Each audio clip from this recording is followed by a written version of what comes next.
Euzu billahi mineşşeytanirracim. Bismillahirrahmanirrahim. Elhamdülillahi rabbil alamin ve salatu vesselamu ala seyyidina Muhammedinil emin ve ala alihi ve ashabihi ecmaîn.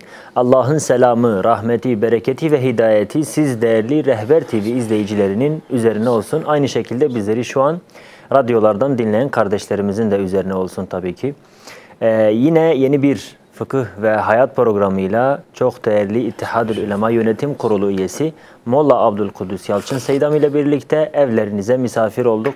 Sizler de şu an ekranları başında bizleri dinleyen, bizleri izleyen dinleyicilerimiz olarak sormak istediğiniz soruları ekranda gördüğünüz 0412 255 1213 nolu telefon numarasını çevirirseniz inşallah programa canlı bir şekilde bağlanarak sorularınızı bizlere iletebilirsiniz. Tabi programımızın akışı Türkçedir fakat Kürtçe soru da gelirse Seydamız inşallah cevaplayacaktır. Rabbimden muvaffakiyet diliyorum. Kıymetli bir program olmasını, hayırlı bir program olmasını niyaz ediyorum inşallah. Seydam'a hoş geldiniz diyeyim. Programı başlatayım ilk soruyla. Kıymetli Seydam, hoş geldiniz. Nasılsınız? İyi misiniz? Hoş bulduk. Allah razı olsun. Elhamdülillah iyiyiz. Allah cümlemizi iyi eylesin. Amin, amin. Cümlemizden inşallah. Maddi ve manevi iyilik nasip eylesin. Eyvallah, Allah razı olsun. İlk sorumuz şöyle Seydam. Adetli olan bir kadın, yani adet kanı gören bir kadın mezar ziyaretinde bulunabilir mi? Bayan ablalarımız, hanımefendiler çok soruyorlar. Cevaplarsak. Euzubillahimineşşeytanirracim. Bismillahirrahmanirrahim. Elhamdülillahi Rabbil alemin ve salatu ve selamu ala seyyidina Muhammedin ve ala alihi ve sahbihi ecma'in.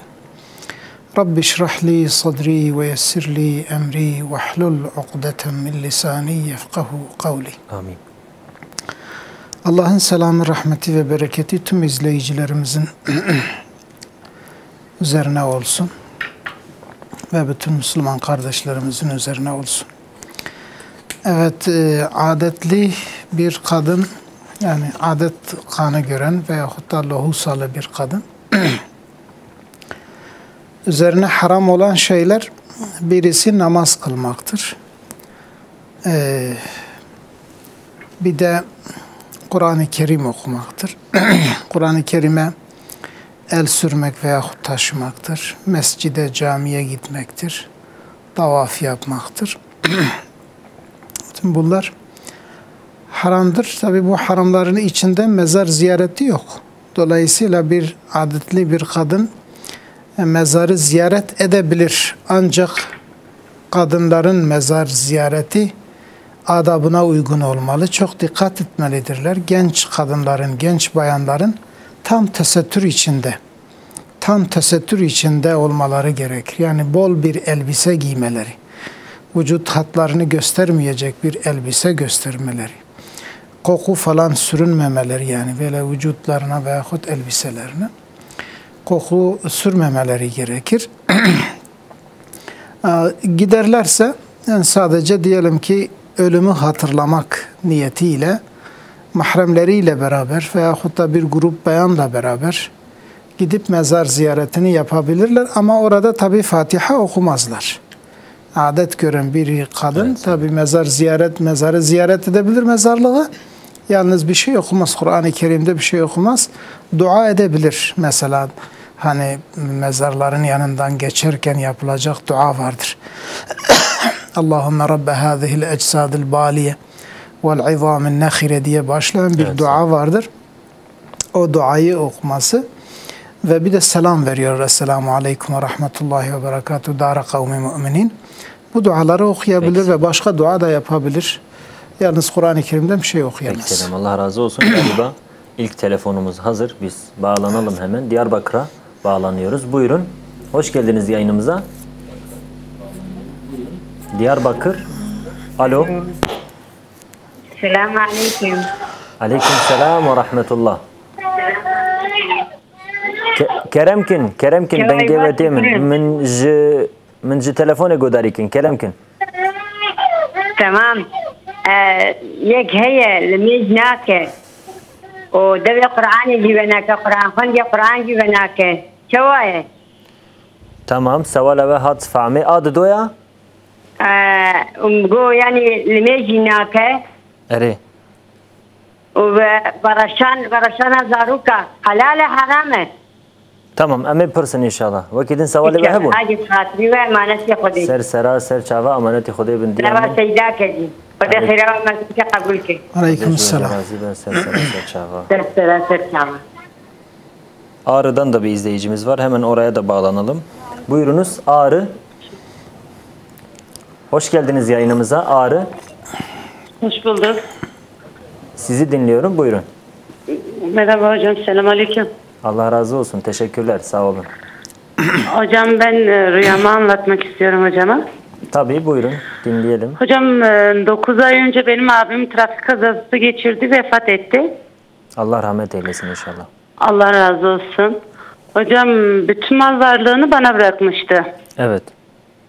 Ondan sonra ailem bölüştürdü. Mesela babamgil tarafı. Yani sürekli benim rüyama geliyor. Her gün neredeyse.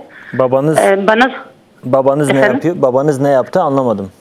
Babam mal varlığını bölüştürdü. Yani hepimize bölüştürdü. Tabii %50'sini kendine aldı. Evini falan bana bırakmıştı. İşte kabul etmedi. Bana vermediler hepsini. Yani bölüştürdüler. Rüyama geldi. Bana söyledi ki dedi ben sana demedim mi evimi al. Telefonuma sahip çık. Eşyalarıma sahip çık. Sen neden çıkmadın?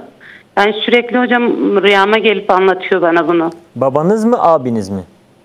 Benim abim vefat etti. Bütün mal varlığını vasiyet edip bana bırakmıştı. Tamam. Benim ailem onu bölüştürdü. Tamam anlaşıldı inşallah.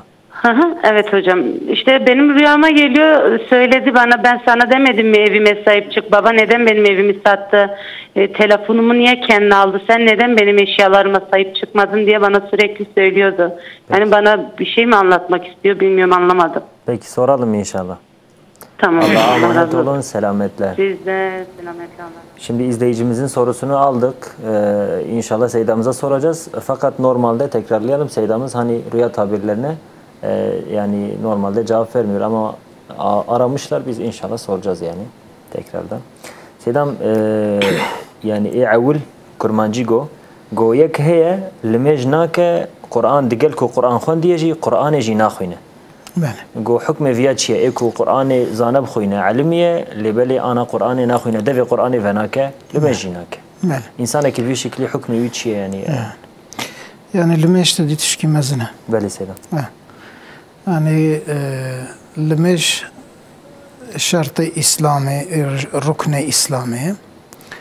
Denava ibadeta de seri ibadeta tevadeti. O Peygamberimiz Aleyhissalatu vesselam bir fark adına bina o kafire de limeş. Beli. Yani eku limeş neke günah ki pürmezint ke. Eğer ku inkar neke. Eğer ferziyeta limeş inkar neke o limeş neke ve insan ki günahkara günah ki pürmezin günah ki kebair tike. Beli. O ve insana eğer ku mesela be inkar limeşa xwe nekirna ve devam bike vakta ku İslam hakim be veya mesela se vakta li ser hev vakta limeş neke ve be kuştin cezayı kuştine. Beli. O idi cezayı dünya hadevi dünya ve Xuda azze ve celle sana. Şu cezayı limeş grane. Ev dünyaya yani. Fakat dediş berkuyru yani hakimiyete İslamiyetine kesin kara ceza ve betil mecna kesete bu kujum ya tine yani yutuştaki oraya mı karım bugün? Beli. Xwendina Qur'anê tedî xwendina Qur'anê em nikarin pêjin vî insana mesela pê gunehkar dibe ama wê hîsabê wî ji bê pirsî yani madem te Qur'an xwendiye tu çima Qur'ana xwe naxwînî çima tekrar nakî yani ew ji wê xêra wê mehrûm dimîne yek û ku eger ji nexwîne ji bîr bike ew jî gunehkî dineye gunehê wê jî pir mezin e însanê ku nexwîne Qur'anê tekrar neke xwendina wê ji bîra bike او یا گناه ویجی پرمزنه جواناوی قصیفی انسانا یعنی امش خدا عز و جل زمانه کی نزد جره هدایت دخوازن کو وگره سر ریا حق لمجا خوبک قرآن خوب خوینه و اطاعت رب خوبک. Eyvallah. Bingöl'den bir izleyicimiz var Seydam. Hattımızda alalım onu devam ederiz inşallah. Buyurun hoş geldiniz yayınımıza. Selamünaleyküm. Aleykümselam ve rahmetullah. Hocama bir sorum var. Tabii buyurun. Buyurun sizi dinliyorum. Selamun aleyküm. Aleyküm selam. Eyvallah. İyisin inşallah. Teşekkür ediyoruz. Sağ olun. Şu an sizi dinliyorum. Canlı yayındasınız. Buyurun. Benim çocuk biraz rahatsızdır da biz şey diyoruz, namaz kıl. Zor, biz diyoruz namaz kıl ama o namaz ne olduğunu bilmiyor yani. Ama Tamam. yani bunu bir şey var mı yok mu, ne yapabilir yani. Sabah kaldırıyoruz, akşam yani Zihinsel hiçbir namaz engelli mi? kendi kılmıyor. Zihinsel bir engeli var yoksa bedensel mi? Zihinsel mi engeli yoksa bedensel mi? Zihinsel. Zihinsel. Tamam, soralım inşallah. Sorunuz anlaşıldı. Seyyidamıza soralım. Peki, Allah'a emanet olun. Var mıydı başka sorunuz bu arada? Sanki bizi televizyondan dinliyorsunuz. Peki, Allah'a emanet olun. Teşekkürler. Seydam, savaladın disab kurmancı go savalay herdu savalay avul go varashana zarok bebeke kuniç nuçe bune eku jişir peştir tişki naxun. Ya ji embejin digel şir av ji bidne. Vi şekli varashana ve kuvere ser merva ya jilci gibi keve. Necise ya ne necise? Varaşina zaroka necise. Dedi destava biçuk idrar. Zaroki kuruk ku vaqta jgeyri şir tiştek naxarbe. Ew ya mesela biraşandina avê tahir dibe efû jê heye yani ew ya necaseta xefîfe lê veraşan ne wek wê ye veraşan ferq tune ferq di navbina keçik û kurka de tune nava biçûk û mezina de jî tune ji ber wî qasî ew veraşîna zaroka bebekê pitikê biçûçik ew veraşîna wan necis e ciyê ku lê keve lazim e bê şûştinê fakat ev heye yani kitabê me fiqhênek behs dikin dibe diyawî ji ber ku daîm pê ve meşxûl e û ku nû jî çêdibin gelekê ji wan pir vedireşin dibe wî ya wexta ji hindikê wê efû heye ji hindikê wê efû yani wê ew dîsa diyawî xwe muhafeze bike wexta ku tu dî hinek tişkî hindik mesela li cîkî ket ew ya efû jê heye lê ema ku pir be lazim e bê şûştin. و گو دستاوا بچوک سیدم آن دستاوا بچوک وقتی که زاروک ام بیشن یک مهیه فقط شیر پیشتر تشکی ندنی sadece ام بیشن چی دانی آف دادنی دیسا جی نجسه yani fark nakıyor ya av tışnabe. Av tışnabe yani. Evet. Selam, diğer izleyicimizin sorusu şöyleydi. Bir rüya tabiri sordu tabi. Şöyle anlattı. Dedi ki abim bir trafik kazasında rahmet etti. Allah rahmet eylesin inşallah. Amin. Tüm mal varlığını bana bıraktı dedi. Fakat abim vefat ettiği zaman böyle söylemesine rağmen, mal varlığını bana bırakmasına rağmen babam dedi mal varlığını bölüştü. Hatta %50'sini kendisine aldı. Böyle bir paylaşım yaptılar. Mal varlığının %50'sini kendine aldılar, diğerlerine dağıttılar. Şimdi de diyor ki abim benim rüyama giriyor.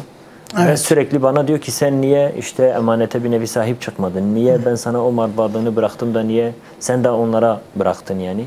Bu şekilde diyor. Acaba yani bunu nasıl yorumluyorsunuz Selam? Evet. Yani rüyanın yorumu bir kenara bırakalım. O Allah bilir. Belki de mesela bu bacımızın bazı hani düşüncelerinden dolayı belki o rüyayı görebiliyor olabilir mesela. Yalnız o bölüştürme meselesine gelince hani bir kişi vefat ederse eğer bu kardeşi mesela vefat eden bu erkek kardeş eğer bekar ise onun yani bütün mal varlığını birisine vermesi diye bir şey yok. İslam'da bu olmaz. Bir de varise vasiyet olmaz. Bir de mesela bir bayan eğer diyelim ki bir kardeşi vefat ederse eğer hayatta başka erkek kardeşleri varsa onu asabe yapar, o da pay sahibi olur. Bu nedenle mesela ona yani vasiyet olmaz. Ne olur? Bu sefer İslami usullere göre bir miras paylaşımı olmalıdır. Miras paylaşımı da şu şekildedir. Yani babaya 1/6 düşer. %50 değil. %50 değil. Anne hayattaysa ona da 1/6 düşer. Evet. Geri kalan kısmı mesela ne yaparlar? Bu sefer o erkek kardeşler yani mesela bir de şu var, durum şu var. Mesela eğer Baba hayattaysa baba şey yapar, onları hacbeder. Kardeşleri hacbeder. Yani kardeşler bir pay alamaz. Hepsini baba alır. Hepsini baba alır. Baba istediği şekilde o zaman dağıtabilir. Yani %50 kendisine almışsa belki ilk önce bu hacbi hatırlayamadım. Onun için dedim mesela onlar da pay alırlar. Yani evli değilse ama evli ise onun hanımına mesela çocuk varsa hanımına 8'de 1 düşer. Evet Seyyidem. Babaya 6'da 1, anneye 6'da 1, diğeri geri kalanı çocuklar alır. Peki Seyyidem. Kardeşler hacbedilir. Peki. Dolayısıyla mesela hepsini baba alır. Fakat madem ki mesela bu baba hayatta olduğu için onun bu kız kardeşi varis olamadığı için yani hacbedildiği için 3'te 1'i ona verilebilir. O mirasın 3'te 1'i bu kız kardeşe verilmeliydi. Yani artık bilmiyorum tabii diğer tarafı da insan dinlemeli. Dinlemelidir. Çünkü sadece bir tarafın dinlenmesiyle mesele tam açığa çıkmaz. Peki, bir telefonumuz var. Biraz da beklettik ama Bursa'ya bağlanalım. Bursa. Hoş geldiniz yayınımıza.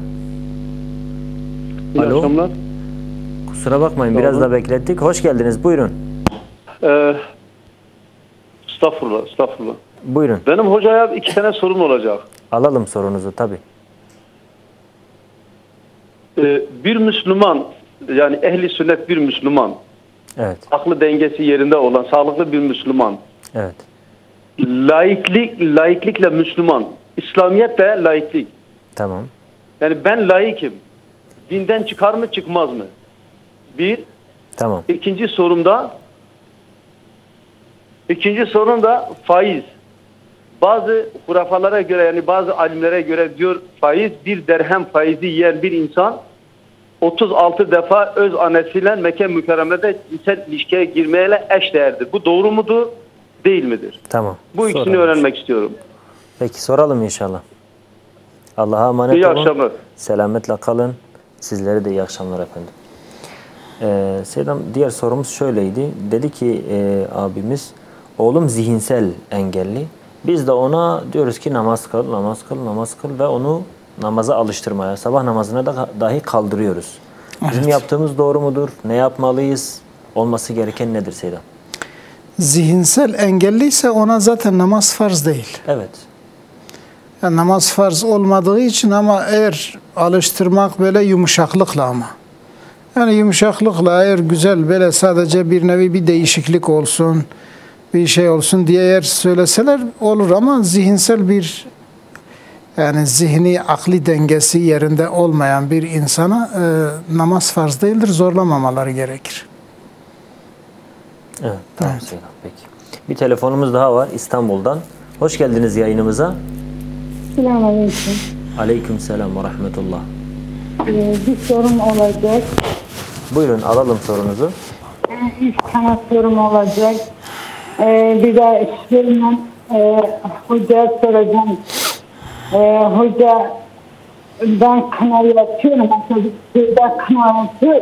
O kınada toprakta yüklüyorsun. Bir de Açıkçası sesiniz net değil. Yani sesinizi alamıyorum şu an tam olarak. Anlaşılır değil. Sen geldin mi? Tekrarlarsanız bir daha. Diyorum biz kına yapıyorum. Ben kendim kına yapıyorum. Biz topraktan affedersin başını istiyor. O kına mesela topraktan gider. Şimdi mesela İstanbul'da o imkan olmuyor. La bu da affedersin, la bu da yıkıyor. Onun sahibi nasıl olmuyor? Bir de bir sorun daha da var. Mesela çok rüyadan ölülere giriyorum. Bir de 2 yaşında, 3 yaşında zırhlı çocuklar gidiyor. Güzel çocuklar, kusura bakmayın. Arkadaşlar ben teyzemizin sesini bizi kapatıp tekrar ararsanız şu an sesiniz anlaşılmıyor gerçekten. Yani şebekede bir problem var herhalde. Başka bir izleyicimiz mi var? Tamam, bağlanalım inşallah. İstanbul'dan bir izleyicimiz daha var. İstanbul, tekrar bağlanalım. Buyurun, hoş geldiniz yayınımıza. Yayında mısınız? Hocam, esselamu aleyküm. Aleyküm selam ve rahmetullah. Ha. Bizi Ee, öncelikle rica ediyorum bizi telefondan dinleyin sadece. Televizyonun sesinizi kısın. Bizi sadece telefondan dinleyin. Buyurun. Tamam hocam. Buyurun. مجاز سيدكتير متخونا خطش تقديم جوزيج والفرسن مديت وكاية بحر شخص جمرد جو نخوشك الورها ودقو دسي خدي نخوش يبدأ دقو دركات المجا سريبك ودسي خد دي نخوش يبدأ وير حد بدين بله. دستی خواته دا و مگو لا اله الا الله و دستی خواته دا مگولا به رحمت کرشتر گو بله. hocam. Eme person براستی خالتي yani gavat ji mego yeki ji persi mego seyda yani rüya tabiri zede cevap avan nada fakat madem tigariya ve persi emedi sa person bekabe cevap içi amaneti khudebin ser sera ser çava inşallah. Amaneti khudebin hoca ser çava şava min hoş. Diğer izleyicimiz hazır mı acaba İstanbul'dan? Tamam Seyda. Seydam izleyicimiz şöyle bir soru sordu. Bir Müslüman, ben Müslümanım diyen bir insan aynı anda dese ki ben laikliği savunuyorum. Ben laik bir Müslümanım dese bu söz onu dinden çıkarır mı dedi. Yani bir Müslümanın İslam'ın dışında başka bir ismi benimsememesi gerekir. Huve semmakumul muslimin diye Allah Celle Celaluhu Kur'an-ı Kerim'de o sizi Müslüman olarak isimlendirdi. Dolayısıyla İslam'la beraber herhangi bir vasfı taşımamak gerekir. Biz inşallah bunun cehaletine yani hükmedeceğiz. Yani böyle bir insanın bunun belki hükmünü bilmediği için böyle bir şey söyler. Dolayısıyla yani tavsiyemiz yani İslam'ın dışında bir Müslümanın Müslüman isminin dışında herhangi bir ismi kullanmamasıdır. Evet. Peki Selam. Diğer sorumuz ise Seydam.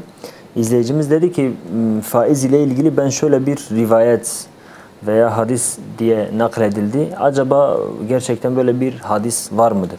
Faiz yiyen insanın, faiz ile muamele eden insanın böyle bir hadis var. İşte bu tabi sıhhat derecesini ben şu anda hatırlamıyorum. Evet. Ancak böyle bir hadis vardır. Yani tabi o sayıyı ben hatırlamıyorum. Evet. Yalnız mesela o zina meselesi var yani annesi yani zina, yani faiz yemek gerçekten çok büyük bir günahtır. Evet. Ve çok çirkindir ki o kadar ki Peygamber Efendimiz onu onunla yani yapmış. Ondan daha kötüdür diye belirtmiştir. Dolayısıyla böyle bir hadis-i şerif mevcuttur. Peki Selam. 2 telefonumuz var. Onları alalım. Öncelikle Şırnak'a bağlanalım. Hoş geldiniz yayınımıza. Buyurun. Hoş geldiniz. Akşamlar. İyi akşamlar. Buyurun.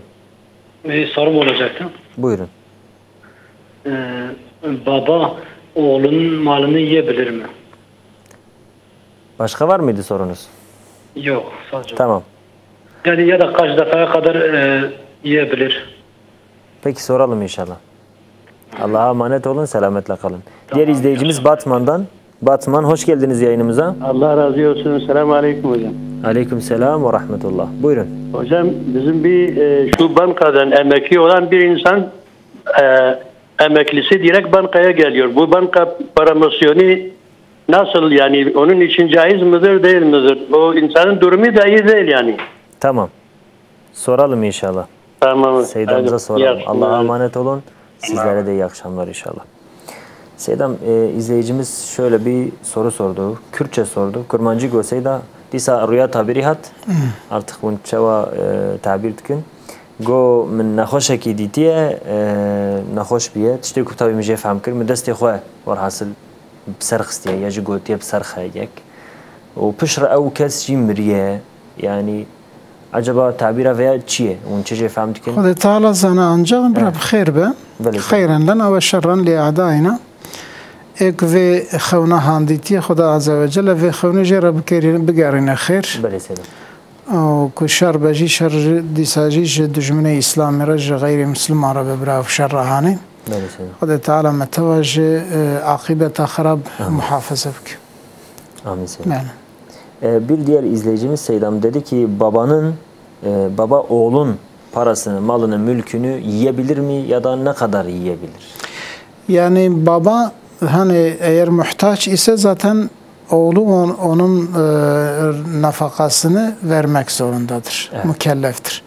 Nafaka derken bütün ihtiyaçlardır. Yani evet. Elbisedir, doktorudur, hastalığıdır, yiyeceğidir. Yani bütün ihtiyaç neyse hepsini meskenidir şey yapması lazım.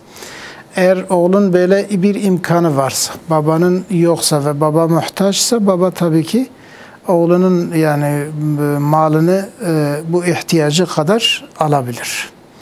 Açıktan da alabilir, onun haberi olmadan da alabilir. Fakat mesela eğer öyle bir durum yoksa, yani ihtiyacı yok, onun şey yok, sırf baba olduğu için ben alıyorum diyorsa bu caiz değildir. Yani mesela bu haksızlık eğer yapıyorsa bu caiz değildir. Peki.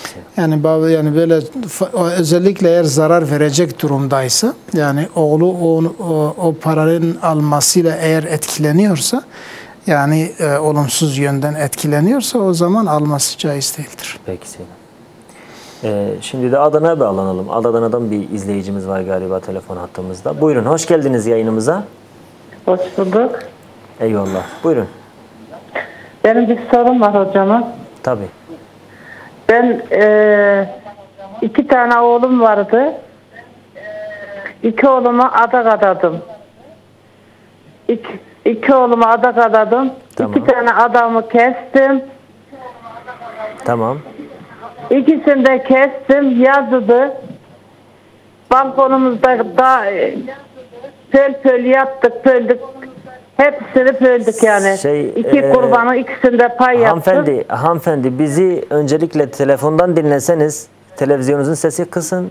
O şekilde daha rahat konuşuruz inşallah. Sorunuzu daha iyi anlarız. Tekrar edelim. Buyurun.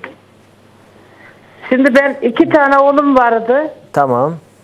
2 oğluma da adak adadım. Tamam. İkisini de kestim. Tamam. Kestim. Tamam. Balkonda pay yaptım. Tamam. Geceydi, akşamdı. Sabahleyin dağıtırım dedim. 3 kişiye verdim akşamdan. Sabahleyin kalktım kız çalmış. Dolaba koydum. Baktım kız çalmış. Onu vermek istemedim. Onu ben kendim yedik. İkisini de biz dolabımıza koyduk. Ele verecek gibi değildi. Biz kendimiz yedik. Tekrar bir tane kurban aldım, evime getirmeden götürdüm, esnaf komşularıma verdim, dağıttık. Şimdi o bir tanesi kaldı. Onun yerine ne yapmam lazım? Sedam, anlaşıldı mı soru? Yani sorunuz net bir şekilde anlaşılmadı açıkçası. Yani 2 adak adadınız ama adaklara ne oldu tam olarak orayı anlayamadık. Yani adaklar koktu. He, koktu. Tamam. He. Ne yaptınız bir tane adakları? Tekrar üçüncüyü aldım.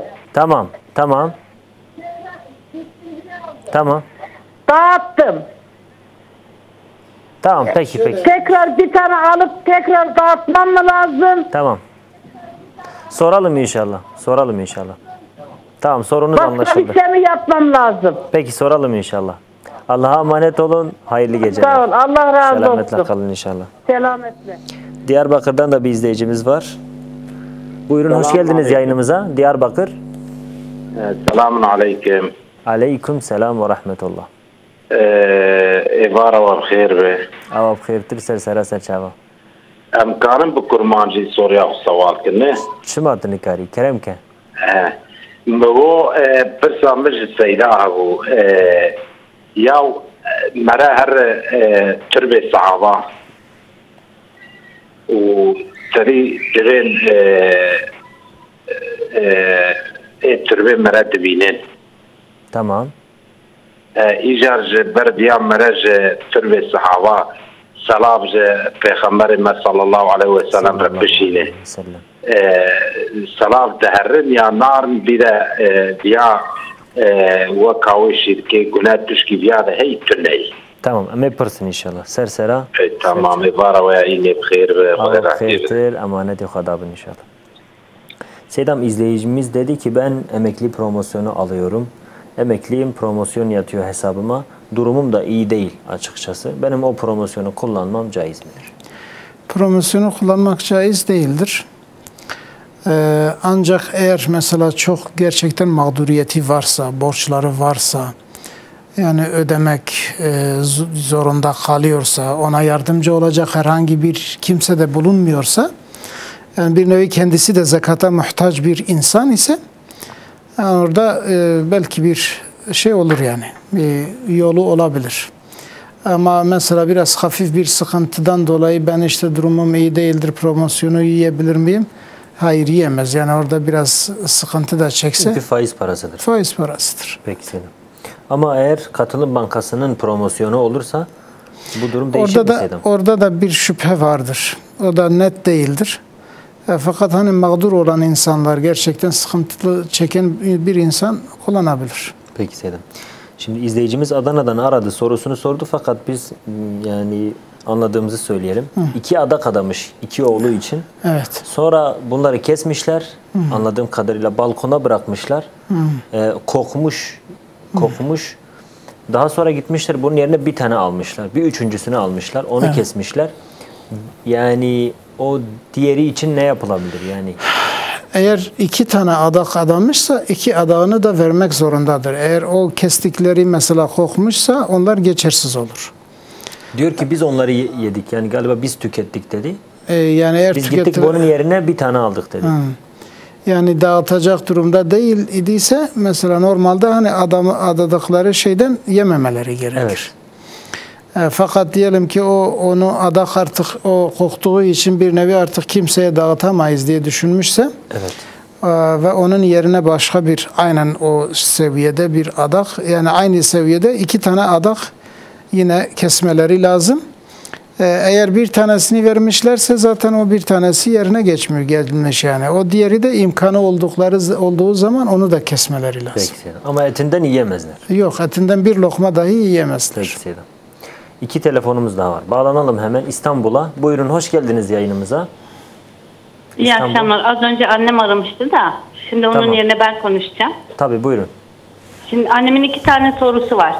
Birincisi, benim annem sürekli saçlarına kına yakan bir insan. Tamam. Hani küçüklükten beri bunu yapıyor. Ama şimdi daha önce köyde yaşıyordu. Köyde yaşarken de bu kınaya saygıdan kınayı sürekli toprağa akıtıyorlardı. Hani lavaboda falan yıkamıyordu. Tamam. Şimdi şehre taşındıktan sonra bunu lavaboda yıkıyor ve içim hiçbir zaman rahat değil diyor.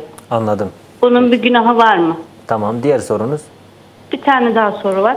Benim annem sürekli gece rüyalarında 1 yaşla 3 yaş arası engelli çocuk görüyor. Bunun sıkıntılı olduğu zaman da daha fazla görüyor. Sürekli yani bunun bir anlamı var mı? Sürekli rüyasında 2-3 yaşında engelli çocuk görüyor.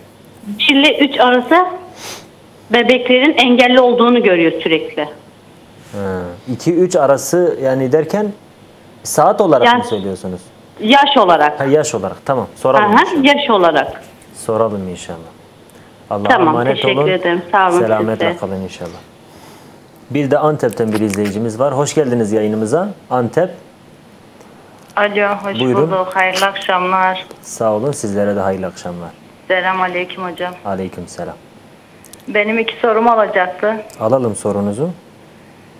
Birincisi, ben hepatit B hastasıyım. Kan değerlerim de çok düşük olduğu için ben orucumu yarım tutuyorum. Hani sonra tekrar kazaya çeviremiyorum. Bunun parasını ödüyorum. Bunu tutmam gerekiyor mu? Peki. Bunun için bir günah var mı? Peki. İkinci sorum da hocam, ben oturup kalkamıyorum. Baş dönmelerim olduğu için sürekli namazımı yarısını oturaraktan kılıyorum. Bazen tamamını kılıyorum. Tamam. Bu sıkıntı var mı yok mu? Peki, sorularınız anlaşıldı. Seydamıza soralım inşallah. Tamam, oldu. Allah'a emanet olun. Hayırlı geceler, hayırlı akşamlar. Sizler de inşallah. Seydam, bir de izleyicimiz şöyle bir soru sordu. Dedi ki biz sahabe kabirlerine veya evliya, Allah'ın veli kulu diye inandığımız kişilerin kabirlerine gidiyoruz ve onların bizi gördüğünü biliyoruz. Öyle biliyoruz yani, böyle bir bilgiye sahibiz. Peki diyor, biz diyelim ki bir sahabenin kabrinin başına gittik. Ona şöyle desek ki, işte onunla şöyle konuşsak, desek ki Resulullah'a bizden selam söyle. Bu ne kadar doğru olur? Dinen bunun bir sakıncası var mıdır Selim? Bunun dinen bir sakıncası yok. Şirk midir ya da dedi? Yani hayır, şirk. Şirke girer mi bu? Hiç alakası yoktur. Yani Evet. şirkle hiçbir alakası yok. Bu hatta yani o sahabenin veyahut o şahsın Allah nezdinde değerli olduğunu bildiği için bunu, yani Allah nezdinde değerli olduğunu biliyor. Evet. Onu Allah seviyesine çıkarmıyor ki şirk olsun. Şirk yani Allah'ın derecesine, Allah'ın sıfatını ona eğer veriyorsa o zaman müşrik olur. Evet. Bu diyor mesela, bu hani büyük bir zattır. Mutlaka Resulullah'la görüşüyordur. Her ne kadar belki şu anda o görüşmeler olmasa da, ama Allah Celle Celaluhu bilir. Alem-i arvahta neler cereyan eder, o bizim bilmediğimiz şeylerdir yani. Selam ulaşır mı ulaşmaz mı, onun dilinden illa ulaşır. Zaten sen selam söylediğin zaman Allah'ın Resulüne zaten ulaşmıştır. Yani biz başkasının şeyiyle, vesilesiyle değil, biz evimizde Allahümme salli ala seyyidina Muhammed, Allahümme salli ve sellim ala seyyidina Muhammed dediğimiz zaman, ey Allah'ın Resulü sana selam olsun dediğimiz zaman zaten o selam direkt onun ruhuna gider. Hiçbir aracıya gerek yoktur yani. Peki, ama eğer mesela o kişinin mesela o zatın büyüklüğüne inanarak bunu söylemesinde bir herhangi bir sakınca yok. Peki. Evet. Eyvallah, Allah razı olsun. Bir diğer izleyicimiz Seydam dedi ki annem küçüklüğünden beri saçına kına yakıyor. Ve köyde olduğu zaman bu kınayı toprağa akıtıyordu, suyunu. Yani kesinlikle lavaboda falan yıkamıyordu. Ama şu an şehre gelmişiz, İstanbul'da yaşıyoruz. İçi rahat etmiyor annemin. Acaba yani bunun bir sakıncası var mıdır diye soruyor. Herhangi bir sakıncası yoktur. Hiçbir rahat sakıncası olsun. yok, Evet. rahat olsun. Şehrin imkanı ayrıdır, köyün imkanı ayrı. Özellikle eğer bir sakınca olsa dahi orada o sakınca da kalkar. Çünkü sıkıntı olur şehirde.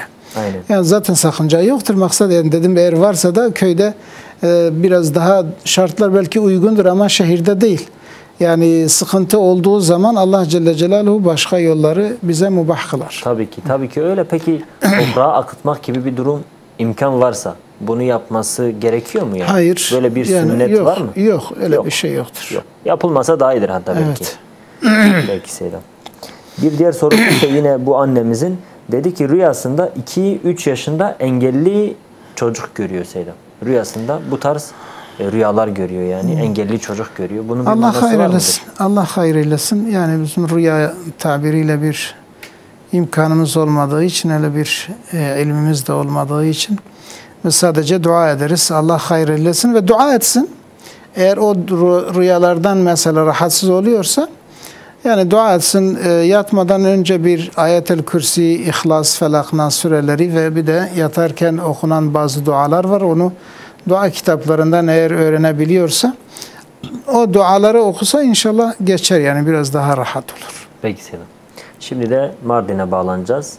Buyurun, hoş geldiniz yayınımıza. Mardin. Selamun aleyküm. Aleyküm selam. Mugazze de soruya Seyda'yı hoparsun. Keremke. Seyda mesela ev insana goçun eser miriya Kur'an'ı ya da Yasin'e juvara tıkının. Beli. Av çavaya başa ne başa juvara. Tamam. O soruyam ne diye mesela bilek go 6 zaroke binyak go bebe 7 zarok.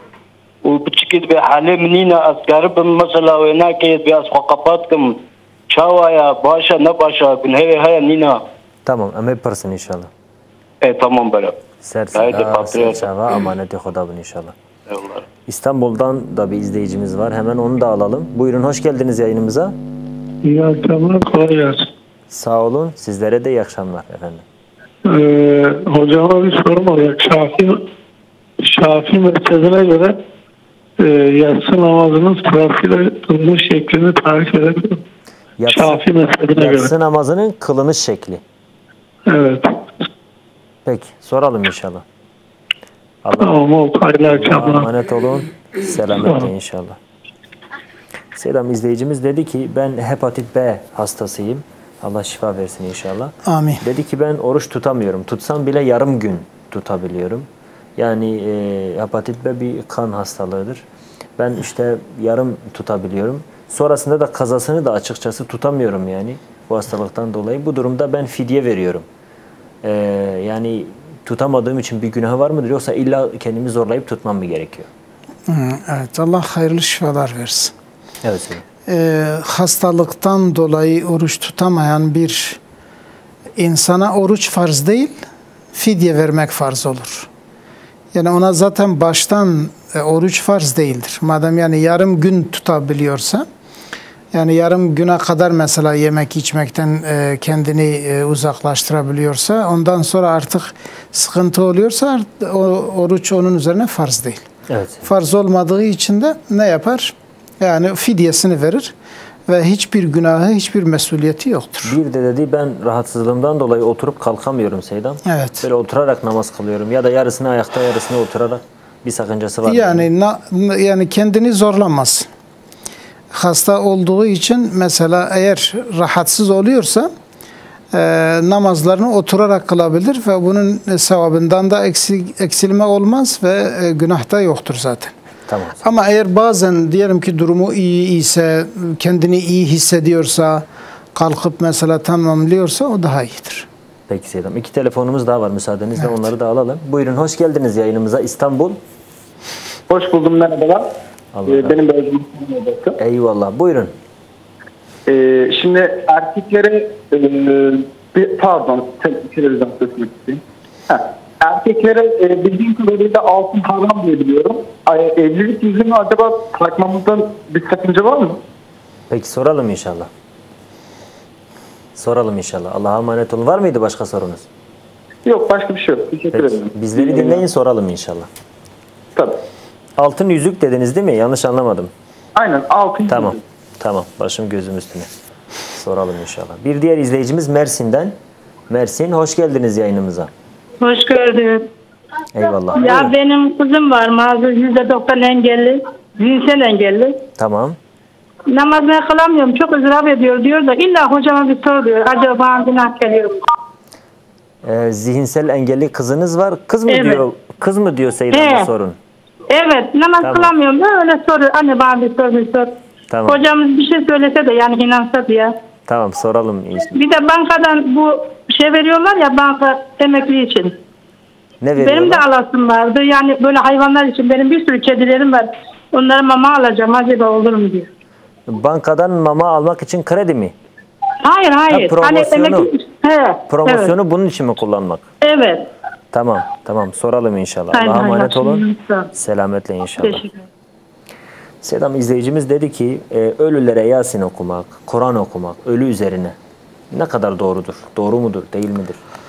Yani ölü niyetine okunan bir Kur'an-ı Kerim bir cüz olabilir, bir hatim olabilir, bir Yasin olabilir, bir İhlas olabilir.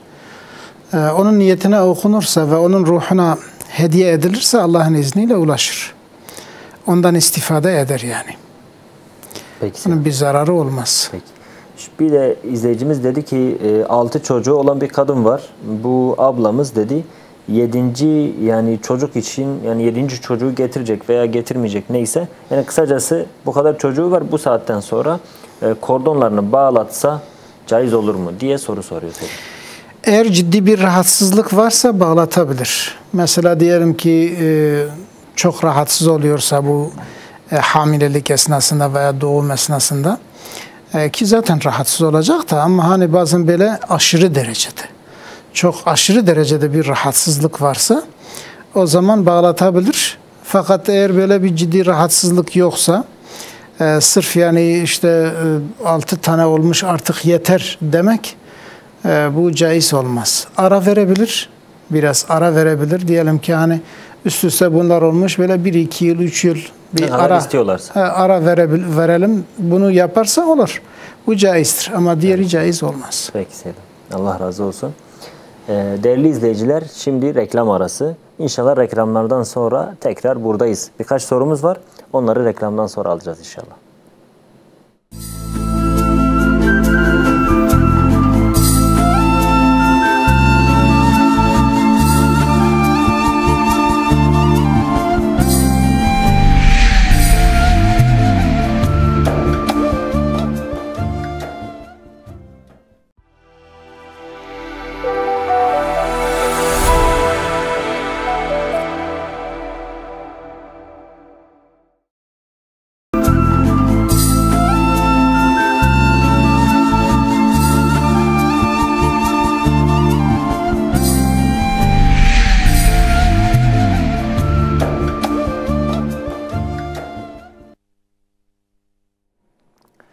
Evet değerli izleyiciler, reklam aramızdan sonra tekrar siz değerli izleyicilerimizin karşısındayız. İnşallah birinci bölümden elimizde birkaç soru vardı, onları alacağız. Daha sonra bizlere ileteceğiniz WhatsApp üzerinden yazılı mesaj yoluyla inşallah biz o sorularla devam edeceğiz. Kıymetli Seydam, şöyle bir soru gelmişti.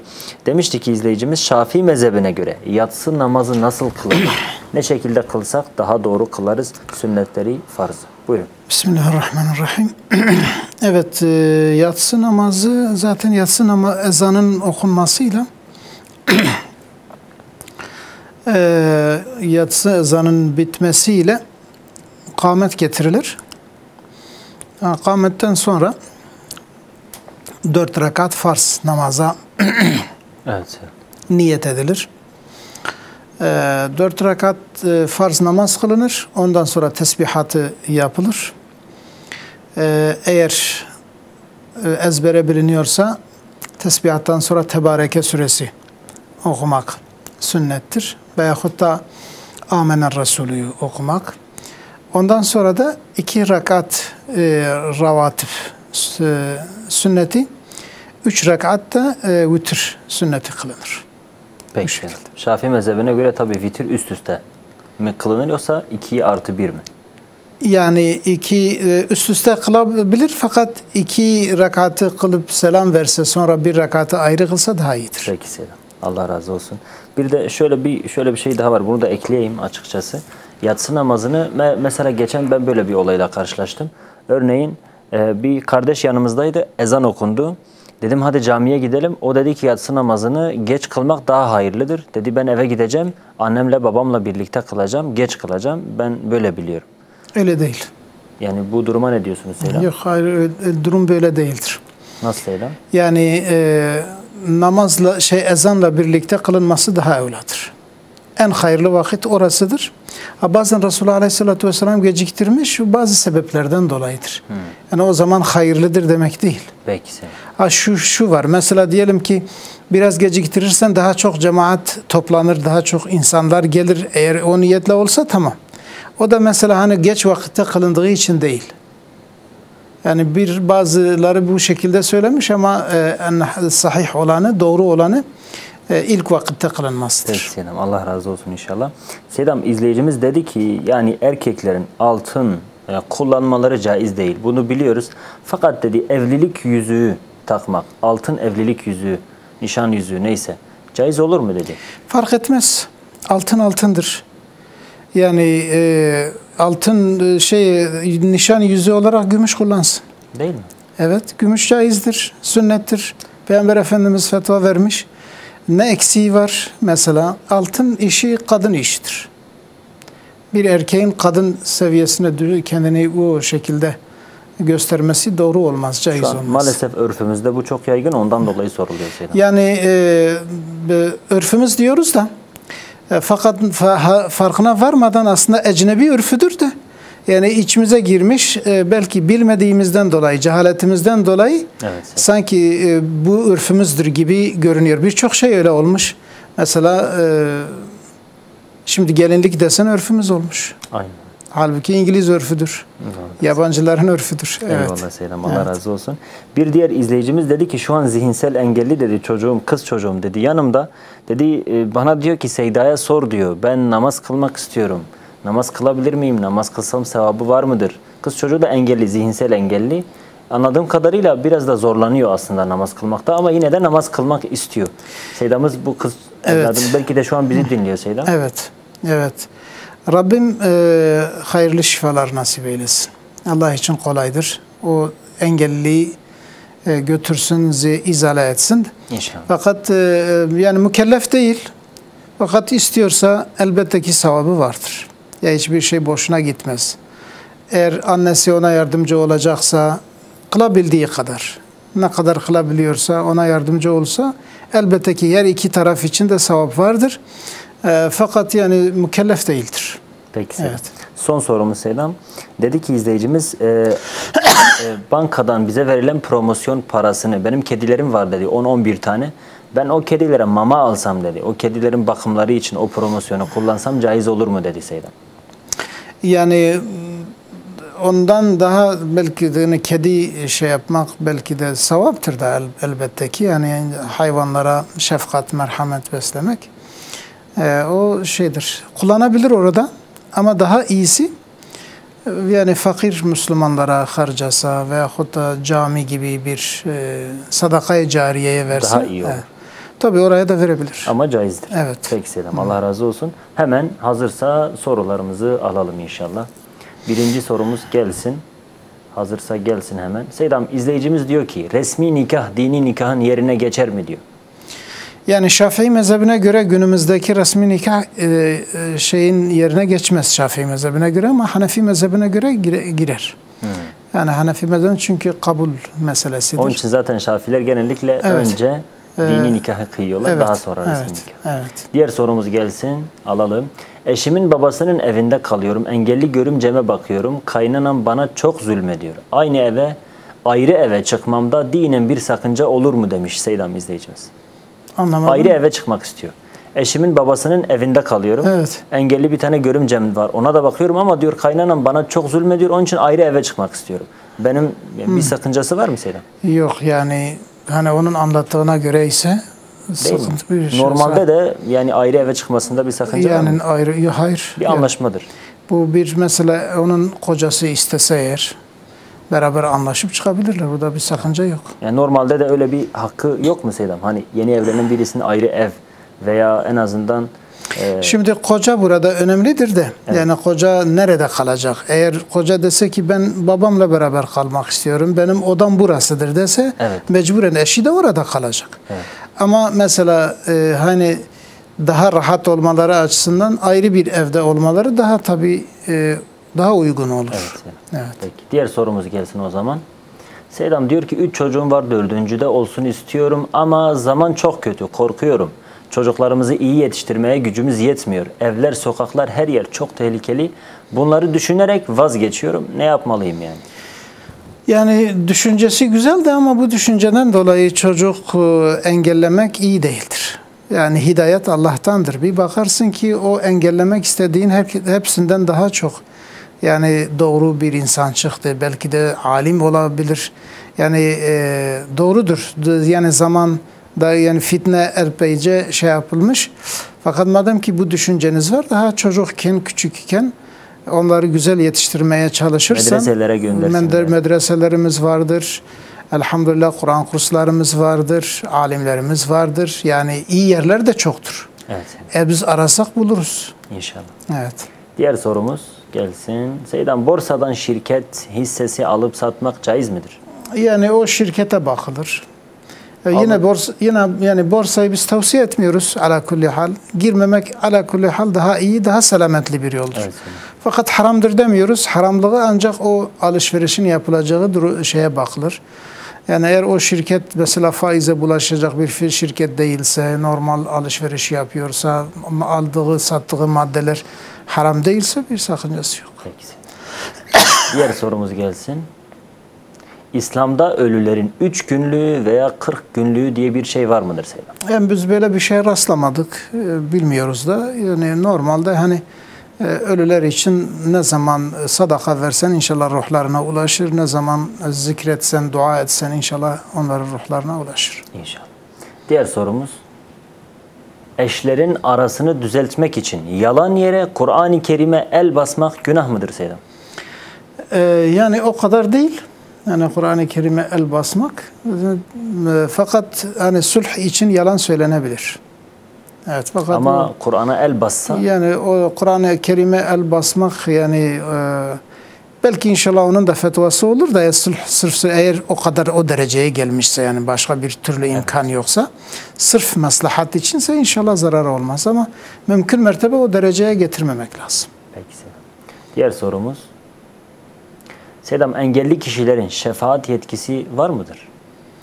Yani kıyamet gününde engelli zaten olmayacak. Hani dünyada engelli olan eğer masum ise inşallah şefaat, eğer onlara güzel bakılmış ise annesine babasına inşallah şefaat edebilir. İnşallah.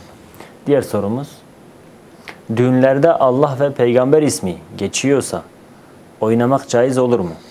Bir zararı olmaz. Yani eğer bu şey hani değersizleştirme derecesine gelmezse, bir şevk, bir iştiyak havasında söylense inşallah zararı olmaz. Seydam aynı kardeşimiz madem öyle İslami düğün nasıl olması lazım? Kısaca demiş, Seydamız açıklarsa. Yani İslami düğün aslında söylenen sözlerden ziyade muamele önemlidir. Mesela diyelim ki kadın erkek iç içe olmayacak. Evet.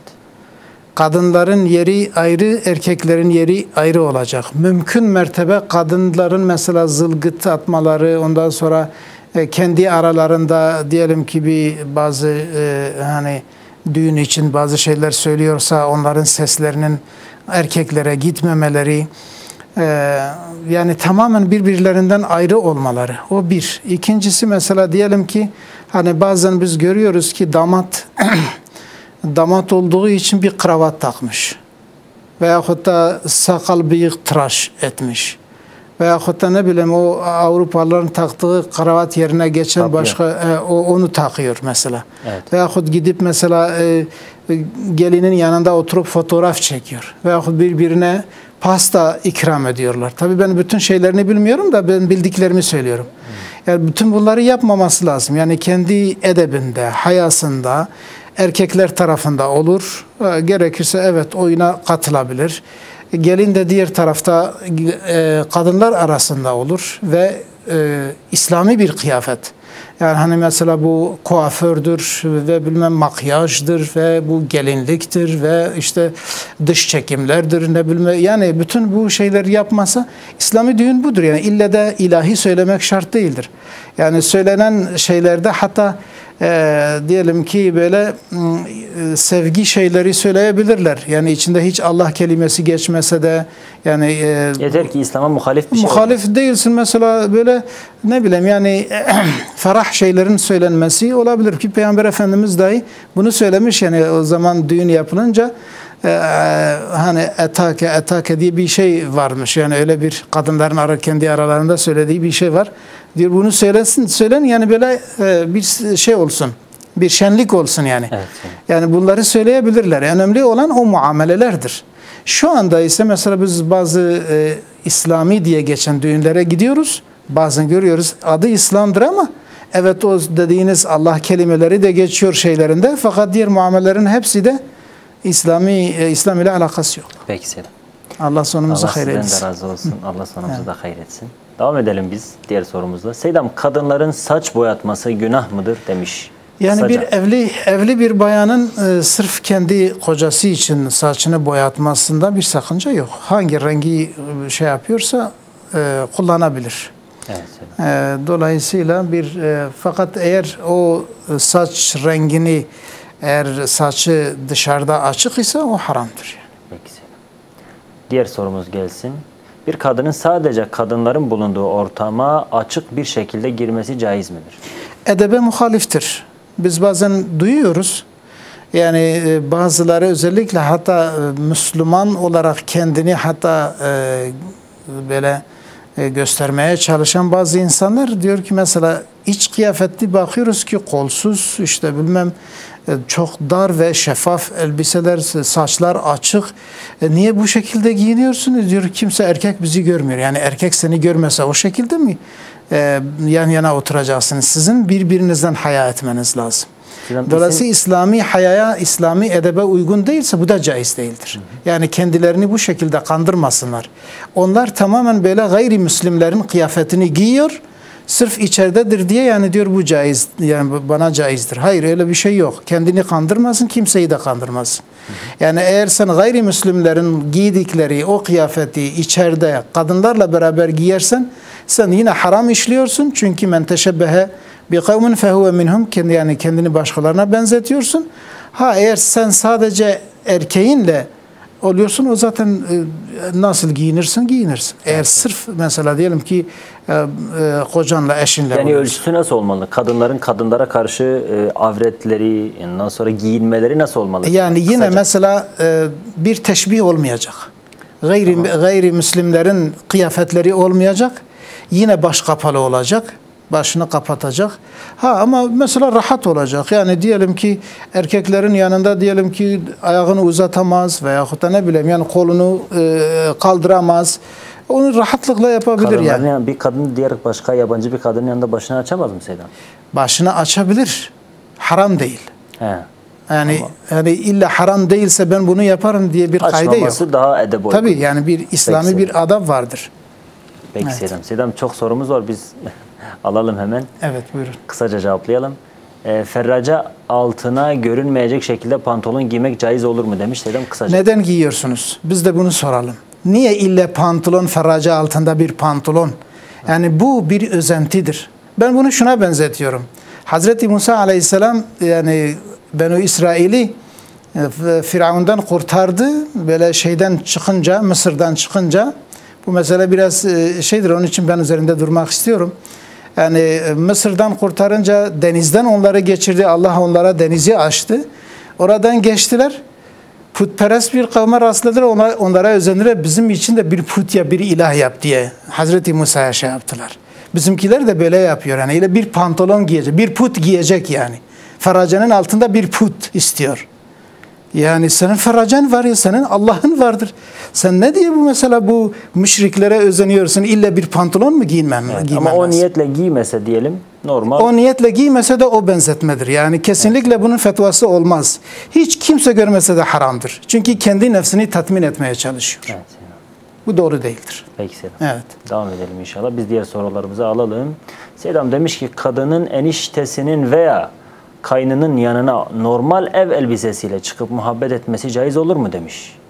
Kadın eniştesinin yanına gidiyor ya da kaynının yanına gidiyor, normal ev elbisesidir. Oturuyor, muhabbet ediyor. Hayır, doğru değil. Caiz değil. Caiz değil. Peki.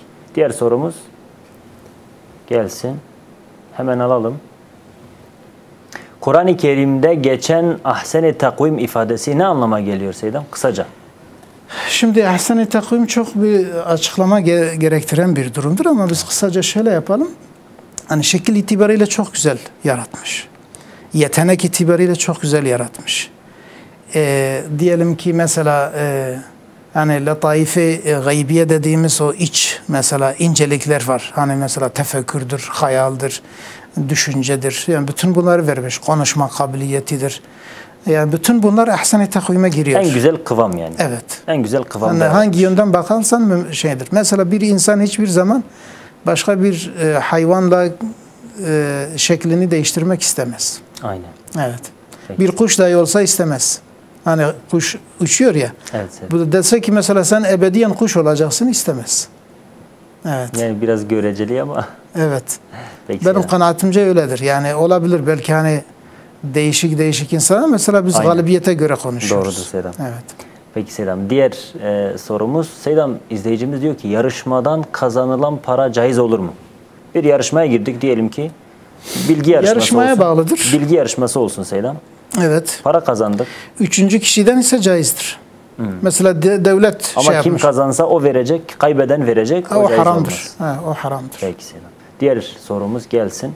Ekmeği bıçakla kesmek caiz midir Seydam? Mekruhtur. Kürtçe olsun demiş. Mekruhe yani bir desta merevjeke başı. Bir kere merevjeneke başı. Ama dedi vakta mecburiyetik çebi be. Embejinç bu hatire ku düzgün çebi be li insana pare dikin dedi bir destin ki zahmet çebi be. Ev yatışına be ama vakta ku henki imkan hebem bir kere mekruhe. Hanifi Şafii fark ediyor mu Seydam? Fark nake. Fark nake. Seyda'ya mele Halil de bir kere u destek tene germek. Böyle. Ve bir kere o destki tene nanjenek. Böyle Seydam. Devam edelim. Ben banka promosyonunu aldım, haram olduğunu bilmiyordum. Bunun hükmü nedir? Yani almış, yemiş, şimdi yeni haram olduğunu öğrenmiş. İstiğfar edeceksin, tövbe edeceksin inşallah. Yani tekrar onun çıkarmasına gerek var mı? Yok, hayır, gerek yok. Tamam. Sadaka verse elbette ki iyidir. Peki.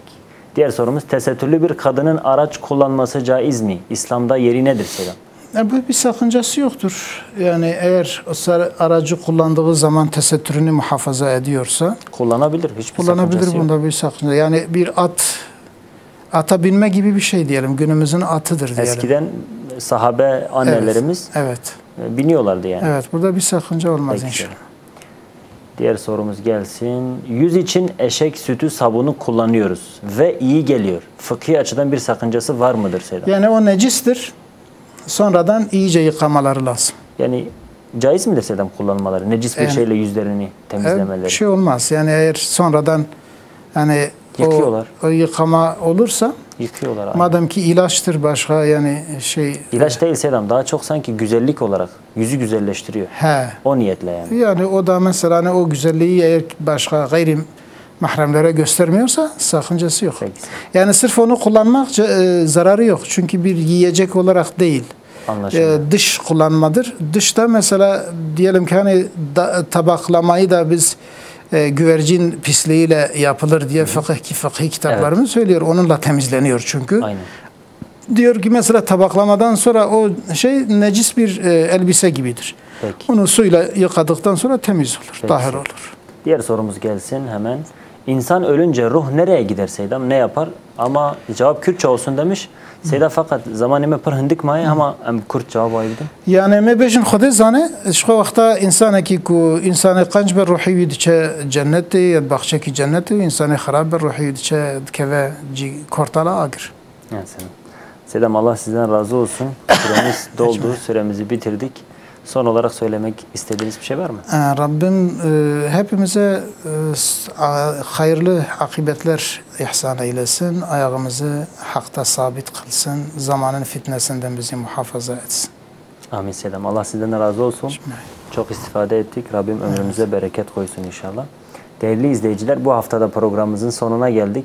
Gerçekten yoğun bir ilgi var. Soruların hepsini alamadık. Siz yine sormaya devam edin. Allah'ın izniyle haftaya kendi sesinizle veya mesaj yoluyla sorularınızı iletirseniz biz elimizden geldiğince inşallah hepsini almaya çalışacağız. Haftaya tekrar buluşmak dileğiyle Allah'a emanet olun. Hoşça kalın. Esselamu Aleyküm ve Rahmetullahi ve Berekatuhu.